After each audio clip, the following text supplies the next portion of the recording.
So people are angry at the autistic climate action lady again. Now, that's nothing new. In fact, it's rather common, but I digress. Now, what happened was Greta Thunberg recently deleted a tweet that she made all the way back in 2018, in which she linked an article to the now inactive website Gritpost, and the article was titled, "Humans Will Go Extinct If We Don't Fix Climate Change by 2023. And the reason people are mad at Greta is because that tweet apparently had misinformation and she was spreading it around, and since she deleted it, that means she's quietly embarrassed about getting publicly humiliated for spreading misinformation. Despite that though, I don't think Greta Thunberg is in the wrong here. I think the only real reason that she deleted the tweet was because, like I mentioned earlier, the website Gritpost is now inactive.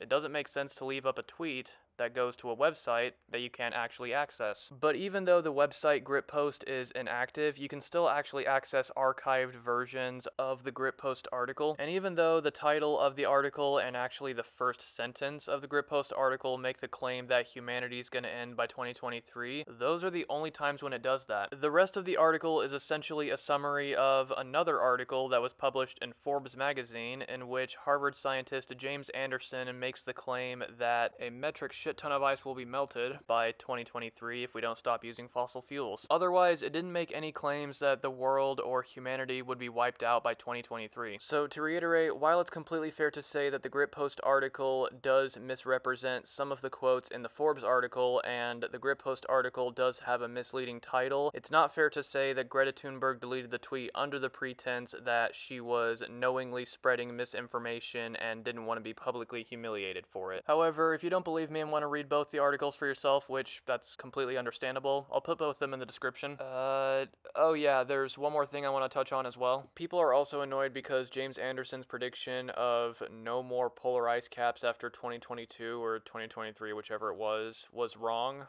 But keep in mind, when a scientist presents a new prediction, a theory, or a statement, it's usually based on current data, and even current data is subject to change. In the case of James Anderson's polar ice cap statement, carbon emissions were increasing for the first time since 2016, and in 2019, it was projected to continue. In fact, I wholeheartedly believe it would have if the COVID-19 pandemic hadn't occurred and halted all industry. So yeah, even though James Anderson was wrong in making that statement, I don't think it's worth sending him to the guillotine over, and I do completely understand why he made that statement to begin with. Anyway, that's all I wanted to talk about. Bye.